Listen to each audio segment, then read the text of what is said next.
Defense. Last night's first round of the NFL draft, Jesse Cofield had a distinctly different feel at the top. You know why? Why? Because for the first time since 1991, the first 5 picks were all on the defensive side of the football. Trayvon Walker going number 1 overall. A lot of Georgia flavor too, huh? Yeah. No. Terrible pick. 1 of 5 Georgia defensive players selected in the first round. A record from one defense in the common draft era. Pretty crazy. Best defense in the country on the best team in the country. They were rewarded for it. Morning, fam. It's good to see you. I'm Emerson Lawrence. She's Jesse Cofield. Welcome to The Sweat, presented by DraftKings. It was a wild night. There were trades galore. I believe like 9 of them total. Hollywood Brown has a new team. A.J. Brown has a new team. I mean, the night was full of endless surprises. Yeah, and it was kind of stealing the spotlight from the draft. Yeah, it really was. Those crazy trades were kind of overshadowing what was going on in Las Vegas. Yeah. We also learned, another big takeaway, is that the Packers hate Aaron Rodgers more than Aaron Rodgers hates his family. Yeah. That is clear. That was obvious now. That was actually crazy. Hey, speaking of family, DraftKings contributors, Reed T. Fowler, bestie, and GM Pierce Dietrich. What's up, guys? Good morning. Guys, so we see the top 5 here, all defensive players. Reed, any surprises to you in this group? Yeah, I mean, outside of getting my lock last night's bet incorrect, at the Giants taking an offensive lineman first, and look, it made sense, right? Once Stingley went third, which was the rumors that, and it came true, right, that he was going to go third to Houston.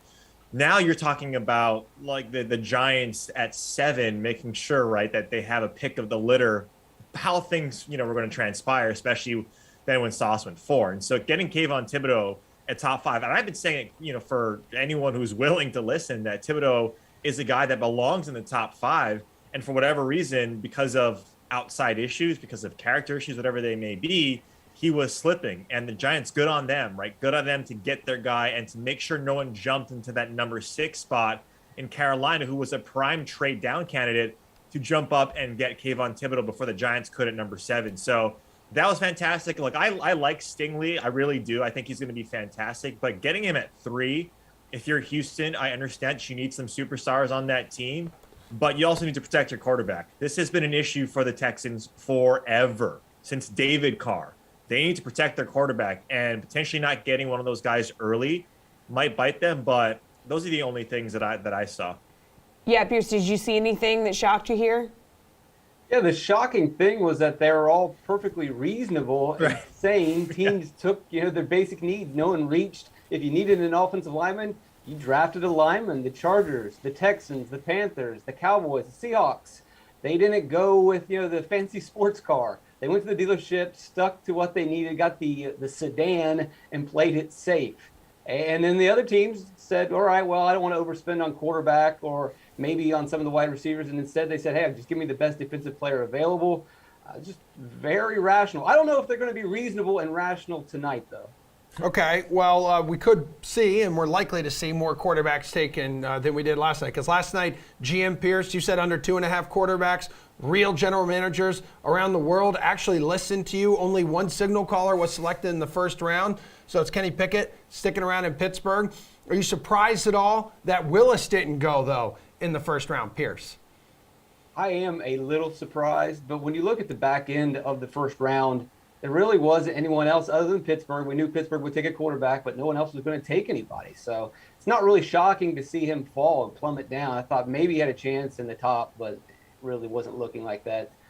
Teams just played it safe. But tonight, this is where it's going to get crazy, and everyone's going to, run to get their quarterback.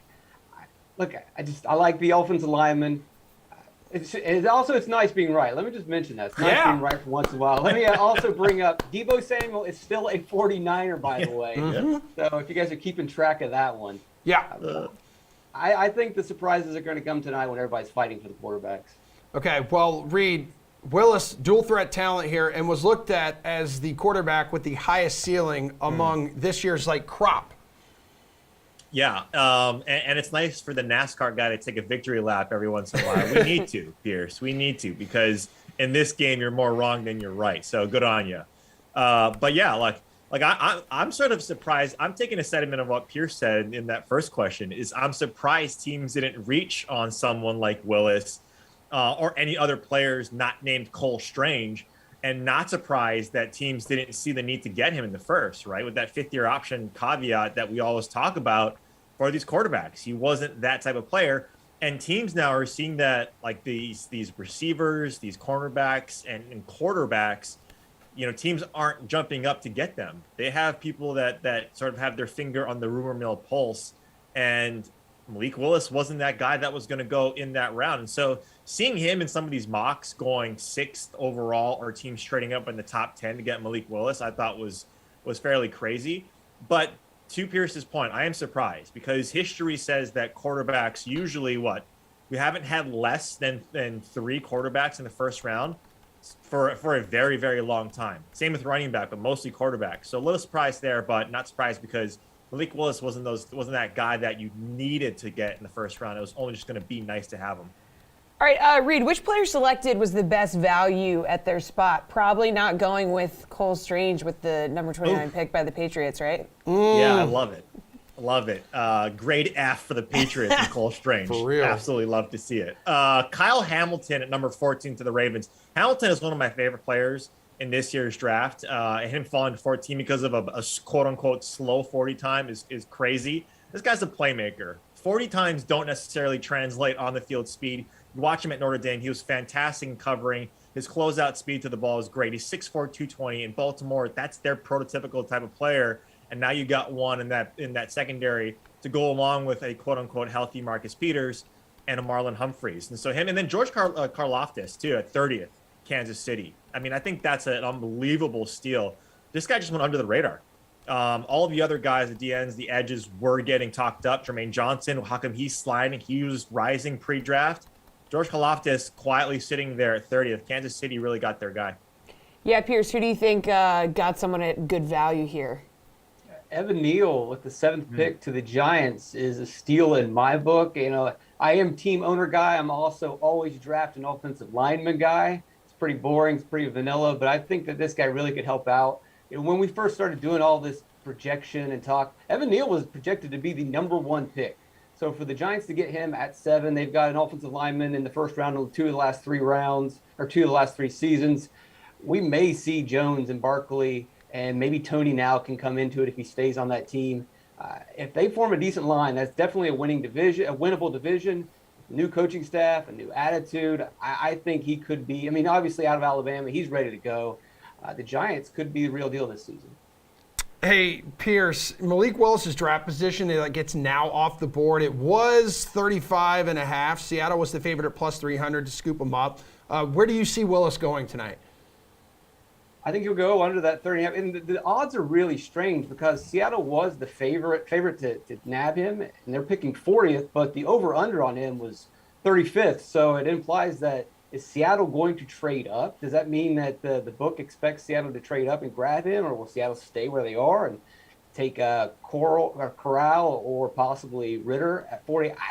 It's kind of weird. The lines are strange, but if you ask me, I think Tampa is going to trade down, or possibly we could see Tennessee grab Willis. I think Willis probably goes 35 to Tennessee is where I think it happens. Okay, Breed, what do you think? Where's his next home? That's definitely a possibility. But what you think about too with Willis is I still think Seattle's that team that gets him, and they're at 40-41 around there. They could trade up, right? And I think the Vikings are the one team that could trade up. And so betting this over 35.5 is a little scary because there are some teams that do, like especially Seattle, that would want him, and that's why I like just sticking with that. And we'll get to that in a little bit, but. With what Tannehill did last year in the playoffs, I could definitely see that happening. And, what about the Giants as well? Like they had a plus round 1 draft. Why not maybe trade up a couple spots, maybe with the Vikings because the Vikings drafted 32nd yesterday or last night. Picking 34th doesn't really, right? You're not really getting a lot of value out of that. Maybe if you trade back, you get some late, 3rd, 4th, 5th round value. If you're the Vikings from the Giants could scoop up Malik Willis because they haven't picked up Daniel Jones's 5th-year option. That could also be a possibility as well. So there's a lot of scenarios I would not want to bet this Malik Willis 35.5 because there are many different scenarios of where he's going to go. Yeah, Seahawks have 40 and 41, actually. So who's getting a steal in the second round tonight, though, Reed? Yeah, I think it's Nakobe Dean. Whoever snags Nakobe Dean, the linebacker out of Georgia, he was top 20 on my board in terms of prospects coming into this. And he was invited. He was invited to the green room yesterday, and he wasn't drafted, right? So that was something that all of us thought, even the NFL thought he could have gone in the first round. Whichever team gets in, if it's Commanders, if it's the Giants at that spot at 36, wherever it is, it's going to be a steal. This guy has great lateral speed, great downhill speed. And he comes from that amazing Georgia defense. Pierce, what do you think? Malik Willis is number one. He was middle of first round talent. The only reason he fell to the second round is just because there really wasn't any suitors. It doesn't change his talent level. So if you get a middle of the first round quarterback in the second round, that's a steal. We've got a couple of receivers in Pickens and Sky Moore. Also, we're projected to be first rounders. You get them in the second round, you're fine. I think also Bernard Raymond probably will go. If I'm Tampa, I select him with the first pick because we know they need offensive lineman help, losing a lineman to free agency and then retirement. He also was a middle of the first round talent, and it shores up a big hole for them. So those are the guys that I think are going to be value. I think they're all going to go early in the second round, though. All right, before we wrap up this segment here, Pierce, which other bets are you keeping an eye on tonight? I'm really interested in going back to that Malik Willis bet, and I would say taking the over 35.5. Although I think everyone's going to trade up. I don't know. I think maybe rationality and people are just going to continue to be sane and passive. And I wouldn't be surprised to see Willis fall 240th to Seattle and see Pete Carroll just, basically win the stare down here. What about you, Reed? Yeah, it's the same. I'm going Malik Willis. That number is still at plus 300 for him to go to Seattle. I think that's where they can go. I think that covers you if they trade up to get him with a team like Minnesota, or he falls and he slips down to their 40th spot or 41st. It doesn't matter which pick they use on him. I think he goes to Seattle. All right, good stuff, guys. Appreciate it. Reed, we're going to say goodbye to you. Reed's taking off. Later, because right now, Pierce is staying with us for our NASCAR segment. Yeah. So we're just going to go right into it. The NASCAR Duramax Driving 400, the Dover Motor Speedway, it's going down. So Pierce, what's the strategy in Dover this week? What kind of driver should we focus on? Well, there's going to be 400 laps, so that means there's going to be a lot of fast laps and laps led points on the board. So you have to spend up to get the drivers that are going to do it. The problem that we're going to run into this week is that the NASCAR schedule has been really wonky. It's been littered with a bunch of gimmick races, dirt races, plate races, road course races. So we look at current form in golf, to give a shout out to Jeff, and in NASCAR. We want to see what have guys been doing recently leading up to this race. But we just don't have a good track to lead into this. So we're kind of flying blind. It's almost like the first week of the season. The best indicator of who is going to lead a bunch of laps and run fast laps would be to watch practice and just simply see who unloads the fastest. Basically, there's a lot of guesswork now with a limited practice time. So if someone shows up fast right off the hauler, then they're going to be fast during the race. All right, we got a couple multi-time winners, too, here at Dover. Let's see, Kyle Busch, Martin Truex Jr., Kevin Harvick. They're all in the top 15 in the standings. You chase any of these guys with a good track history here? Yeah, well, I would throw out track history. Track history isn't always the best indicator, and this season it's going to be even harder to test considering that we don't have practice. So let's say someone was good at a track in the past. That means they had 2 to 3 practices to set their car up and to get ready. We just don't have that anymore. Also, we have a new car that they've never raced at this track. So that's going to kind of mess with track history. We also don't really have current form. The best indicator, like I mentioned, is who is guessing right in the garage the week up. So back at home in Charlotte or wherever they are building the car, did they guess right with their setup and their simulator? We'll find out. If they come out on Saturday morning and are fast, then yeah, Truex would be a guy to target. But if Truex's team doesn't guess well with the setup and they're too far off, then it'll be a no-go for me. All right, who's your top DFS play this week, Pierce? Kyle Larson. So Kyle Larson's team was pretty good at guessing the setups last season. They won 11 races. So that's kind of where I'm going to lean. Obviously, if they guess incorrectly, I can go away from that. But Hendrick at Dover last year, when they had to guess the setup without practice, those cars finished 1, 2, 3, and 4. And they ran 1, 2, 3, and 4 all race long. Larson had the best car. Just didn't have the right track position at the end of the race. I think he will, he may not win the race, but if we're looking at a guy who's going to lead a lot of laps and run a lot of fast laps, Kyle Larson has to be at the top of the list. Hook me up with a value play. Harrison Burton, Todd Gilliland, give these guys every week. They haven't been great, but they haven't been awful. They are priced incredibly cheap. $5,000 for Harrison Burton in a quasi-Penske car is almost criminal. The car is just way too dependable. Regardless of who's driving these cars, both of these cars are dependable, and the price tags put on them, it's a steal. You got to take them. All right, over on the sports book, what's a top 10 bet that you're liking, Pierce? I would stay away from top 10 bets moving forward. Top 10 bets have been pretty good going up till now, but that's because of the wonky, gimmicky schedule that really opened the door for a lot of value to sneak in. Here at Dover and over the next month and a half, we have some really traditional racetracks where we're going to see some very chalky results. And the guys that are supposed to finish in the top 10 are going to finish in the top 10. It's just not going to pay out that well. Your best bet is to try to pick a winner. But for now, I would take it easy with the top 10 bets. All right, before I get your pick to win here, I do have the first part of a statement that Jeff Ulrich has sent to me. He says, "Dear Pierce, I hope you enjoyed trash talking me last week on Twitter while your driver was busy getting 4 points less than mine. That's 2 in a row for the scrappy underdog. Hope you're not getting nervous." So, you hooked me up with your pick to win this week as the gap is slowly closing between you and Mr. Ulrich, and then I will share with you Ulrich's pick to win this week at Dover. Well, Jeff's statement should have said 4 points fewer, but that's another story. Wow, Oh. English teacher. Wow. So Kyle Larson. Kyle Larson's the pick. Kyle Larson's the play. I hope he plays the same exact guy as me. All right, here we go. Jeff Ulrich's official statement. Dover is a mile-long oval race. I predict there will be little wreckage, but potential a wild finish. As such, for DFS purposes, those drivers with a great record on a 1 mile track should be heavily favored. Kind of the complete opposite here of what you said, Mr. Pierce Dietrich. I choose Joey Logano for my champion this week, Emerson and Jesse. Even though he has crashed a couple times this season, Logano has been great at Dover with 3 top 10s and a top 5 from last season. Pierce's crazy strategy last week of picking random drivers from way back will not work here. We need thoroughbreds this week, and Logano is just that. He's got the 5th highest driver rating this year and looks like a great bet at plus 1,200 on the trusty DK Sportsbook as well.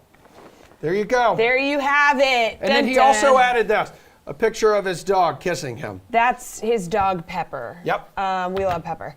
So I guess we'll see who wins. We'll see if the gap gets closed or if it gets bigger. Thank you, Pierce. Appreciate it. Next up, we got our guy Ross Tucker joining us. He's going to break down the first night of the draft and then look ahead to day 2. So that'll be really exciting. For sure. Stay with us.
Yo, last night was so wild. We got to continue talking about it. Of course we do. Okay, thank you. Also, how terrible is it? How terrible is it? Someone thought it was a good idea to play Sweet Caroline there at the draft, multiple times. That individual should be charged for crimes against humanity. That was unbelievable. Yeah, I think they were just trying to drown out the crowd. So I don't know. The mics had some problems at the top. Oh, right off the top, yeah. We hear this guy loud and clear. Ross Tucker, great friend of the program, former NFL lineman. It's good to have you here, dude. We got to look back at last night. We got to look ahead to today. But we want to go back in time here, Ross. You were undrafted in 2001. 21 years ago, Wow. Ross. Wow, dude. So, tell us what your draft experience was like and, how maybe some of these smaller school guys are feeling heading into the weekend. They're hoping to continue their football careers, but there's a lot of uncertainty here. Well, first of all, I can't tell you guys how many mornings in my life I woke up with a guy like Emerson saying, yo, last night was wild. Like he just did. That was amazing. You know what's interesting? I knew I wasn't going to get drafted. I was so bottom of the barrel as a prospect. I was really just hoping to get signed. My agent said it was a 50-50 chance whether or not I would get signed. The funniest thing about it, though, is I only got 2 calls during the draft, both from the Bengals, who in 2001, they hadn't had a winning season in 10 years. They were the worst of the worst, worse than the Jaguars is what people thought of the Bengals at the time. I'll never forget, though, they called me in the first round, and I answered the phone, and I was like, I'm ready. Let's do this. Oh, man. That's fantastic, dude. Can't imagine the nerves, the feelings you were feeling that night. Man. You mentioned the Jaguars. I mean, last night they were first on the board, taking Trayvon Walker here. So your thoughts, though, as he skyrocketed up the board. There seems to be a lot of people who are very critical of this pick. Well, listen, I mean, we all have to make these decisions in our lives, right? Are we going to be more risk averse or are we going to be more of a risk taker? And I think in this instance, the Jaguars are taking a bigger risk because he didn't put it all together in college, but he has exceptional physical ability to be able to move as well as he does at 6'5", 270 with 35-inch arms. They are betting on traits. They are betting on physical ability as opposed to proven production from Aiden Hutchinson. And that's the decision they're making. You know, it's a little bit weird to have a number 1 overall pick that you're drafting more on potential than what they've done. You know, you'd kind of like to think that number 1 pick is a ready-to-go guy, and they think they'll be able to get that out of him. So only time will tell. It's weird, but I guess I'd kind of feel better about a team drafting him if it weren't the Jags, if that makes sense. And the Jags don't have a great track record of allowing these guys to develop and be successful. Yeah, he's got enormous pressure on him now. He Yeah. really does. You think? Well, it took a little longer than we thought, but a few big boys going in the top 10. Ekwonu 6th, Neal 7th, Cross 9th. It's Ross, looking at these guys, which one is in the best position to succeed long-term in the NFL? A lot of people surprised that the Giants were able to snag Neal, that he was available at 7. The way it shook out with all those defensive guys. I thought the Giants played great, you know, getting Thibodeau at 5 and then being able to come back and get Neal. I mean, they got arguably the 2 best players at their 2 biggest positions of need. But for me, it's my boy, Ike Ekwonu with the Carolina Panthers. I love this guy. I thought he was the best offensive lineman in the draft. You know, we all have our own inherent biases, right? I like guys that get after it. I mean, I like guys that are physical and trying to punish people. Blocking people, look, I'm going to let you guys in on a little secret. Blocking people in of itself, not really that fun, right? Trying to physically destroy somebody, unbelievably engaging and fun. That's what's fun. And that's what Icky tries to do. I think he'll end up being a very good starter at tackle. But he's one of those guys, worst case scenario, if he's not a great pass blocker at tackle, they move him to guard like a Brandon Sheriff or a Zach Martin, and he's an all-pro caliber player. No team picked a quarterback until the Steelers took their hometown dude, like Kenny Pickett of Pitt. We even have Samir here behind the camera, big Pitt guy. So I know he approves of that. Do we get a nod here? Yeah, a thumbs okay, we get a up. thumbs up. Okay, there's the nod. Excellent. Yo, Ross, how surprising was that, though? Because Malik is still on the board here. Yeah. Well, it is surprising that Malik Willis didn't go. And I got to be honest with you guys, I thought the Steelers would take Malik Willis. Yeah. I thought Mike Tomlin wanted the upside, wanted the physical ability, kind of the same conversation we were just having about Trayvon Walker and Aiden Hutchinson. I felt like Tomlin wanted that physical ability, kind of his own Lamar Jackson, so to speak, but it didn't happen. They went with a little bit of the safer play in Pickett. What a cool storyline, though. I mean, how often does that happen, that a kid gets to play in the same stadium in the NFL that he played in college, the quarterback? I mean, there's a lot of Steelers fans that are also Pitt Panthers fans. It's kind of cool that they get to continue to cheer for him. I hope he does well. I really like Kenny Pickett as a player. I thought he didn't get as much love as I thought he should. I mean, I thought his year was very similar to Joe Burrow's last year at LSU. Yeah, he's taking a similar route here as James Conner. Remember James Conner out of Pittsburgh that was drafted by the Steelers. Ended up being a pretty damn good running back for him, too, for a few years. Yeah, definitely. Ross, which team do you think had the best first round? Like, was it the Giants? No, there's two, Jets and Eagles, right? Oh. So the Jets got three studs, right? Sauce Gardner at corner, and then you get Garrett Wilson at wide receiver, Jermaine Johnson at defensive end. Those are premium positions, and the Jets got three of them filled in one night. So you got to give a major props to the Jets for that. And then the Philadelphia Eagles. I mean, they got my favorite player in the draft in Jordan Davis. The guy is an absolute monster. He'll become the most physically impressive guy in the NFL from day one, which is hard to believe. And then you get A.J. Brown. A.J. Brown, you know, we hope, all these teams hope, that these rookie receivers will end up being good players. The reality is, of the six guys that went last night, probably two of them are studs, two of them solid, two of them are going to stink. They're going to stink. The Eagles didn't want to take that chance. They wanted a guy that they knew right now was a superstar, and that's A.J. Brown.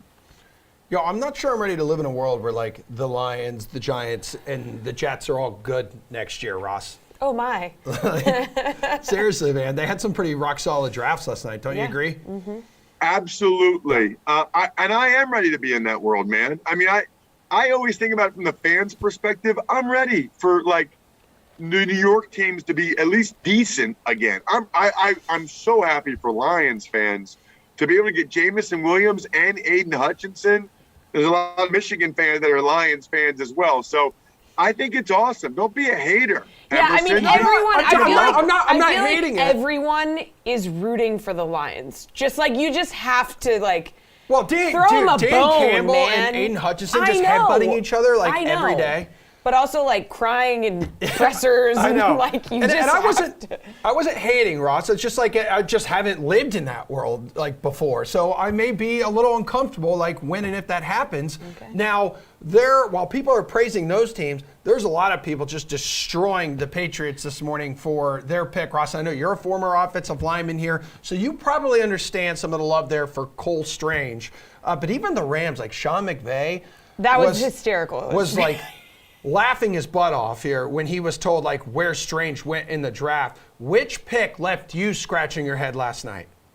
So I'm looking at the notes I took to join you guys, and I wrote down, surprised the Patriots took Curtis Strange. I mean, to go from 30 years on the PGA Tour to getting drafted in the first round at like age 65, I mean, it's unheard of. No, in all sincerity, it's Cole Strange, not Curtis Strange, Tucker.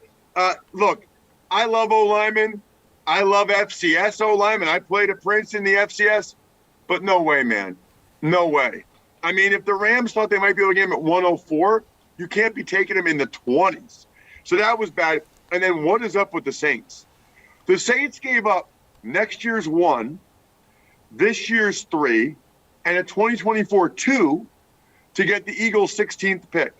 Then they gave up the 16th pick, a third rounder, and a fourth rounder to go up to 11.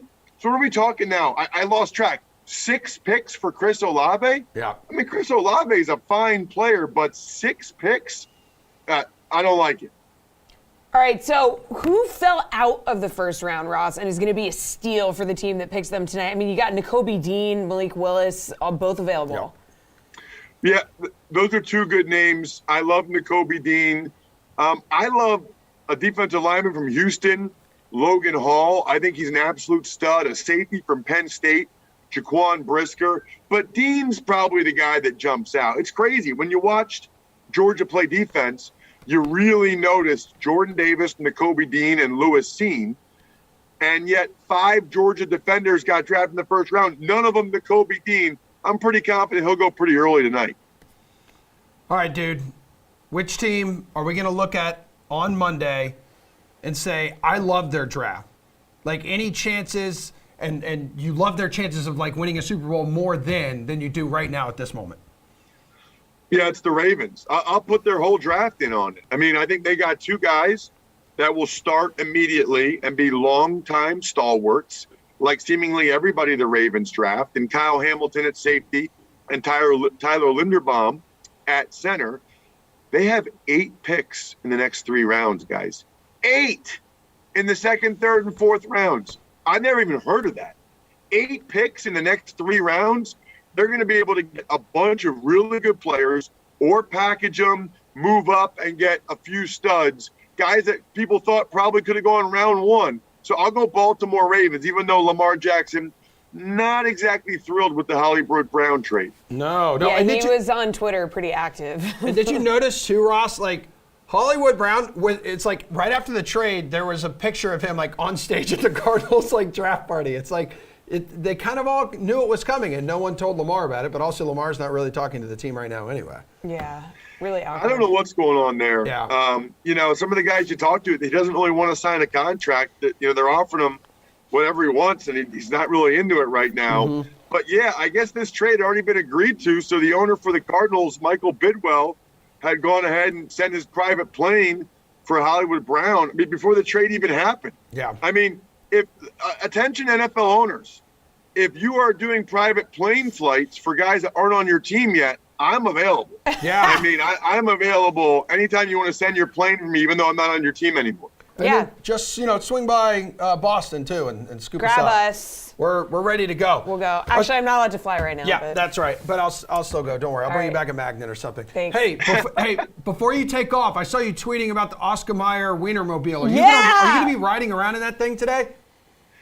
No, you know what? It's at the hotel I'm staying at. I think it's going to be at the Phillies game. I'm doing the stuff for the Eagles, so I'm going to the Phillies game. I'm just telling you right now, it's a missed opportunity for Oscar Mayer. I mean, how they're not already sponsoring the Ross Tucker Football Podcast or Even Money Podcast is beyond me. How they don't let me rent that thing out. I mean, for my birthday, we did a brewery tour. I'd rather be in the Wienermobile than a party bus. I mean, Oscar Mayer, call me. Yeah, Yeah. we're gonna we'll cut that and tweet it out at them and see if we can make this happen. I love it. I love it. And happy belated birthday, by the way. I know it was March 2nd, but we Oh love my you. gosh! Yeah. How did you pull that up that quick? I know your birthday. I texted you that day, but you don't text me No, back. he just Googled it. I saw it on his computer. It's not true. Hey, good catching up with you, Ross. Thanks for hanging out with us, man. All right, see you, dudes. Thanks for having me. All right, no problem. All right, we still have some basketball to talk because Yeah. there is actually basketball happening. Yeah, Suns clinching like last night. I think Yeah. 76ers. Like everyone's kind of moving on, but there is a big game tonight we got to dive into. Could be some Game 7, so we'll talk about that next.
Wow. Chris Paul in Game 6 versus New Orleans. 33 points for this guy, 8 assists, 52.25 DK fantasy points. This dude was He's 36. He's going to be 37 years old next Friday. That's your due date.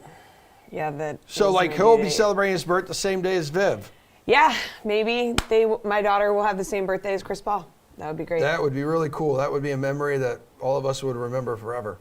Okay, well, we do have DraftKings contributors Matt Musselman and Jeff Pratt here. Guys, 3 Game 6s last night. 3 closeout games. Doc Rivers survives. Chris Paul is perfect, like we said. Mavs move on. What stood out last night in these games? What do you think, Matt?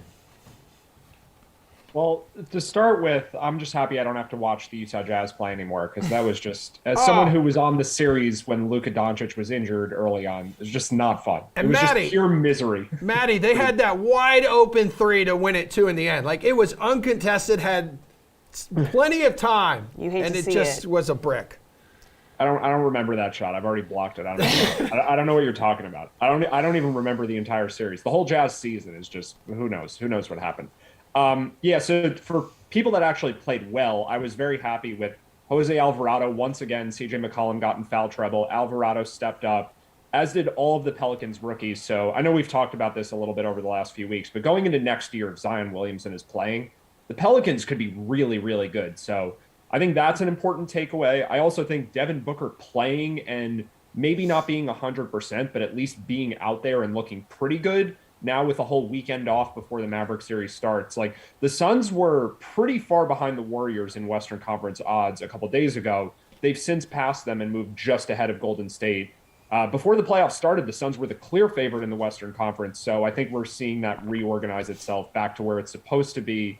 I feel pretty good about the Suns right now. I think they should be able to handle Dallas. I think they'll be able to beat Golden State. This team just looked really good right now. They didn't even necessarily need Booker. He didn't play that much last night, but the Suns look really good going forward. So my biggest takeaway is I think the Suns are in a really good position going forward in the Western Conference. Jeff, what was your takeaway after last night? Give credit where credit is due. I think the Sixers showed us the most out of all 3 teams that advanced to the second round last night. I still think Doc Rivers entered that game almost expecting to lose, considering his tirade of excuses about all of the playoff leads that his teams had blown the other night. That being said, Philly finally gave us a taste of just how dominant their offense can be when they're firing on all cylinders. Getting 20 points and 15 assists out of James Harden is all you can ask for in his current role. He had been sleepwalking through this series up until that point. They got 33 and 10 from Joel Embiid. That's what you expect from an MVP candidate, even with a messed up thumb. 25 and 8 is incredible from a third option, especially a guy as young and inexperienced in the postseason as Tyrese Maxey.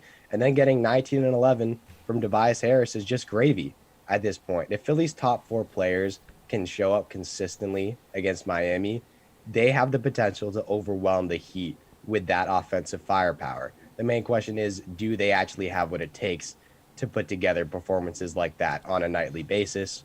Only time will tell, but we saw their true potential last night.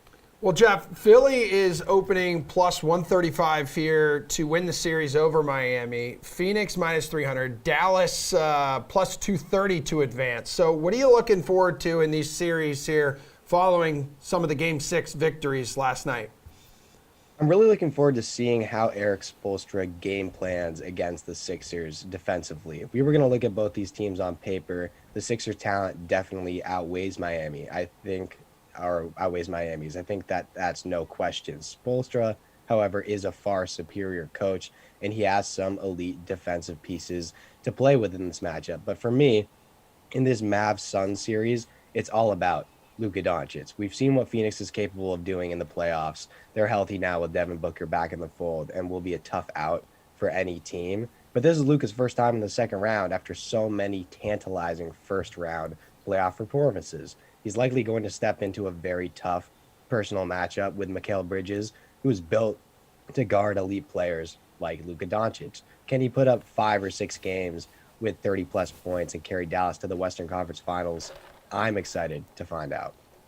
Matty, you like any of the underdogs in either that Heat 76er series or like Suns Mavs? So maybe in the Eastern Conference, just to kind of go off what Jeff is saying here, Embiid's thumb, I guess he came away okay. Like, to me, Philly would have been closer to pick 'em if we knew Embiid was 100%. Like, this line is skewed towards Miami, I think almost entirely because of the way Embiid's looked the last few games. Since that three-pointer that he made to beat the Raptors in Game 3, the one where it came out that he had the injury right after it, he didn't make a three-pointer the rest of the series.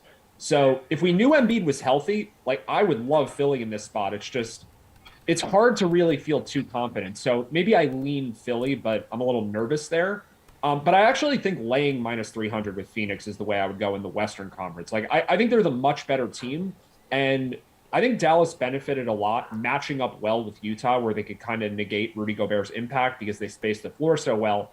Against Phoenix, it's the exact opposite situation. Like, the Suns guard the perimeter better than they guard the basket, with Bridges, like Jeff mentioned, but then you also have Crowder and you have Chris Paul, obviously plays good defense. So I think this is going to be a really tough matchup for Dallas, and I think their guards are going to run into a lot of problems against the Suns.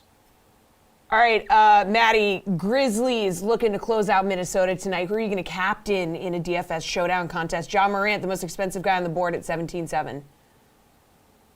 So this is hard because I think that our team that does the pricing just did a really good job here, and I don't see anything as a crazy value anywhere in this game, with the exception of one guy who I think people are going to like, and that's Taurean Prince. So that means that you're going to be able to fit Morant and Towns at captain. So that's sort of long-winded, but really I think avoiding those two and dropping a little below that, and I think going with Anthony Edwards, who is much more boom or bust, for GPPs at least, who's 9,400, obviously a lot more than that if you play him in the captain spot. That's going to be my pick because I think a lot less people are going to go there than either Towns or Morant.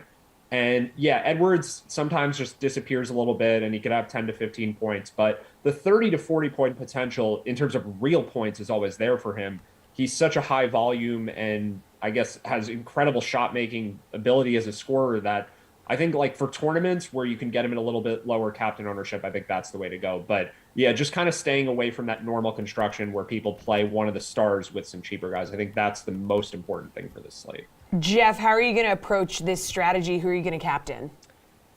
Yeah, as Matt alluded to, the obvious answer is paying all the way up for Ja Morant tonight. But I think I'm leaning towards his running mate in Desmond Bane, one of those slightly less expensive guys. Matt rolled with Anthony Edwards, all rolled with Bane. He doesn't have the upside that Ja does, but he's taken about as many shots as Ja over the last 3 games. He's also racked up 42 plus TK fantasy points in all of those contests, and his numbers from behind the arc are just absurd. He's shooting 18 for 35 over the last 3 contests in this series. I still think you need to pay up for a relative stud at captain, but spending 4.8K less on Bane compared to Ja makes sense. The reality is Morant has been the only real consistent player throughout this entire series. From a DFS standpoint, I think we've seen enough from Bane in the last 3 series to feel confident that he could keep it going tonight. Jeff, last one here. Is Memphis moving on or is Minnesota forcing a Game 7? Be honest with me. Realistically, the Timberwolves should be in a position to clinch tonight, but they choked in Game 5 in Memphis. After you drop a winnable game like that, it would be logical to assume that Minnesota could just roll over in this one, but that's what all of us thought was going to happen after the Timberwolves blew not 1, but 2 20-point leads in Game 3. We were expecting that to just be the final nail in the coffin for Minnesota, and then the Grizzlies were going to roll through the rest of this series, but the Timberwolves came out in Game 4 and battled until the very end to tie it up at 2-2. We haven't necessarily seen the killer instinct from Memphis consistently in this matchup, and Minnesota's shown some serious resiliency. For that reason, I think the Wolves have a pretty good shot to take it to 7 tonight. Maddie, what's your gut telling you? Oh, my gut for this series? I don't know if the gut is going to be able to tell us anything where everything is just so inconsistent. I lean Minnesota, but ultimately I think anything can happen with these two teams. There's just so much variance with both of them. So I'll give my normal answer of I don't know what's going to happen between these two teams. But what I will say is that inconsistency does create more potential for an upset next round. So a lot of people might already be penciling in the Warriors to be in the conference finals. I do think either of these teams, if they advance to the second round, either one would have a chance to pull off an upset against Phoenix. So I'm looking ahead. I'll take whoever we get as a probably pretty big underdog against the Warriors. But I have no idea who wins tonight. I'm just excited about either of these teams going forward. We're just excited and we hope all the teams have fun. That's very true. We love sports. All right, good stuff, guys. Thank you so much. One more break to go, one more block to go. We are talking baseball with our MLB panel next.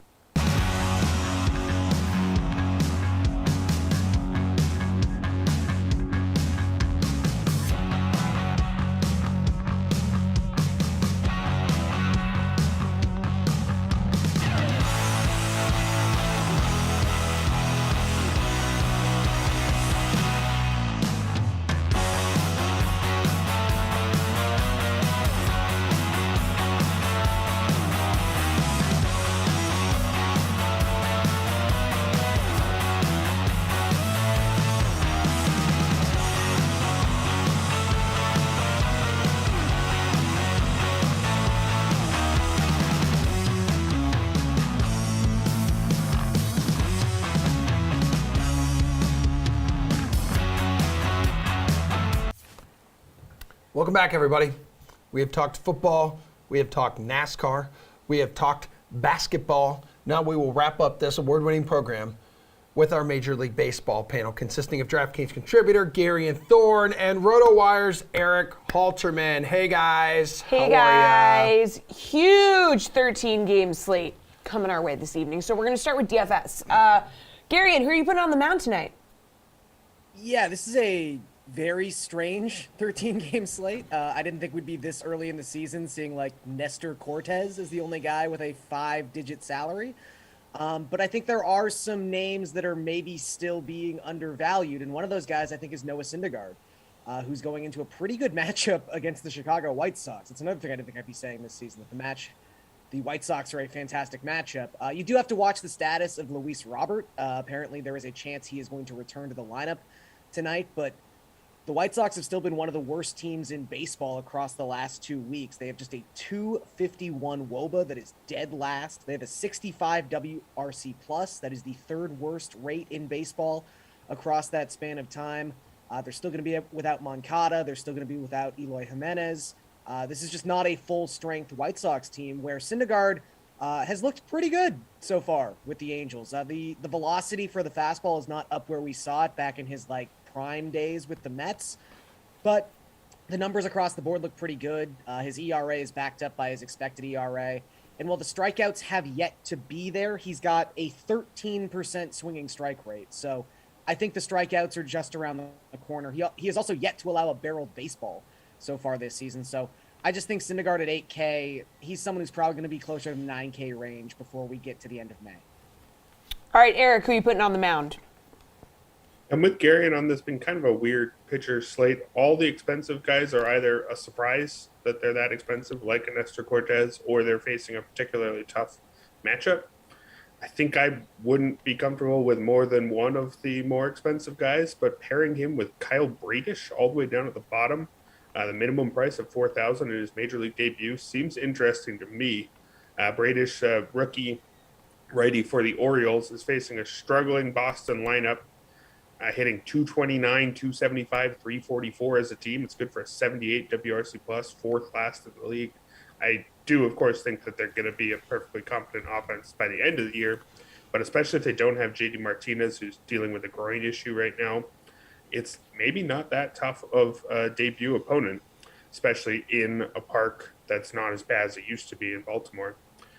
Bradish should be stretched out after going 6 innings in his last AAA start, and he's looked really good at the minor league level this year. 1.20 ERA, striking out nearly 20% of opposing batters, walking about 5% through 3 starts this season. In 115 and a third innings over the last 2 years at the 2 highest levels of the minors. He's got a 3.36 ERA, striking out over 30% of opposing batters. So there's enough there that I think he could get you at least a respectable amount of whiffs and not completely blow up in ERA, which is really all you need for a minimum price guy.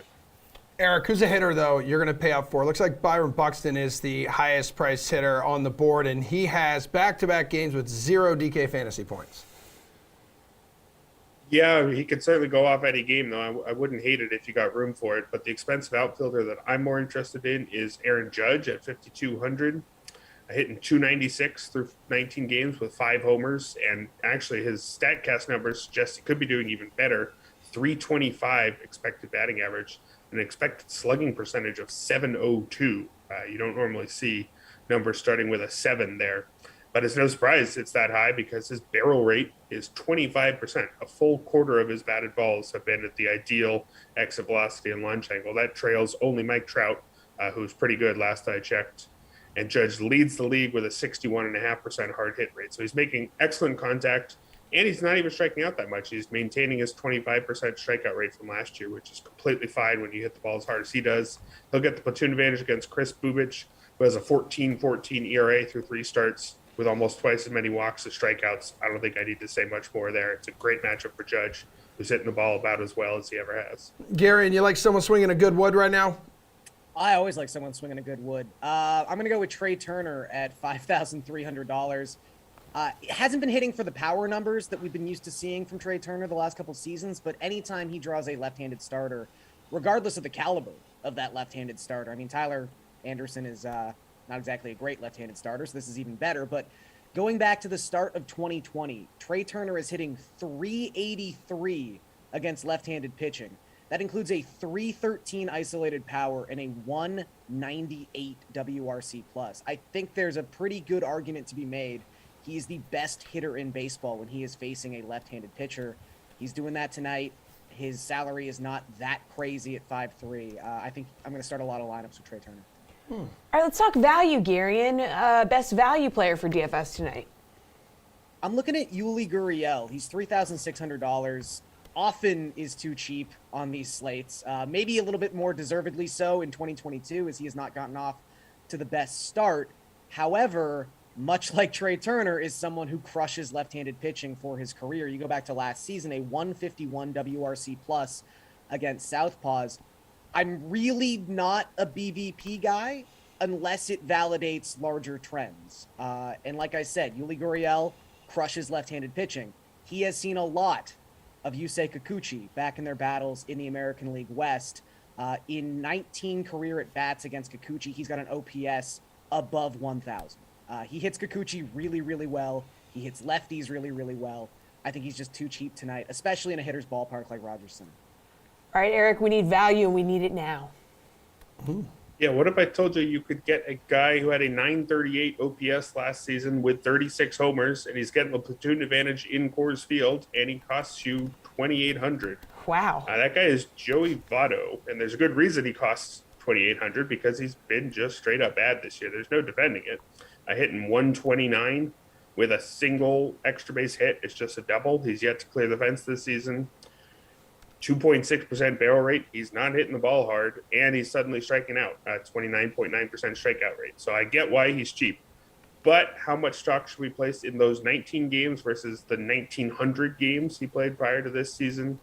You definitely have to weigh what he's doing this year in, especially given that he's 38. We should expect him to be the worst version of Votto we've seen yet. But I don't think we should expect him to be a sub $3,000 player at Coors Field. There's maybe, if you want any positive signs, he's seeing the ball a bit better lately over the last 4 games. He's walked 7 times and has only struck out once. So I think that's enough of a positive that I think we shouldn't be completely off him anytime you get a guy with his career track record for this kind of price in Coors against Antonio Senzatella, who I guess he keeps the ball on the ground and doesn't walk guys, but he doesn't strike guys out either. So there's nothing really to be scared of there. I'm going to side with career-long dominance from Votto. I'm willing to take the risk that maybe he's just completely over the hill, but at this kind of price, I think I can't turn that down. All right, guys. Last one here. Favorite game prop, run line or money line bet tonight, Eric? Got a really good game between the Phillies and the Mets tonight. Aaron Nola versus Tyler Mcgill. And I think that it's wrong that the Phillies are slight underdogs here at plus 105. I guess that's just the home field advantage, or maybe it's putting a little bit too much stock into the McGill's numbers this year. I think if you look at those two pitchers, considering that the lineup should be close enough to equal, I would favor Nola over Mcgill. He did stumble against the Mets in his second start of the year, but other than that, his underlying numbers are all great. Strikeout rate of nearly 30% against a 6% walk rate and a 58% ground ball rate.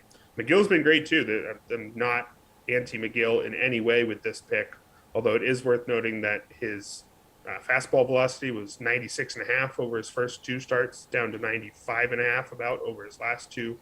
So maybe what we saw in his dominant first couple starts isn't who he's going to be the rest of the way.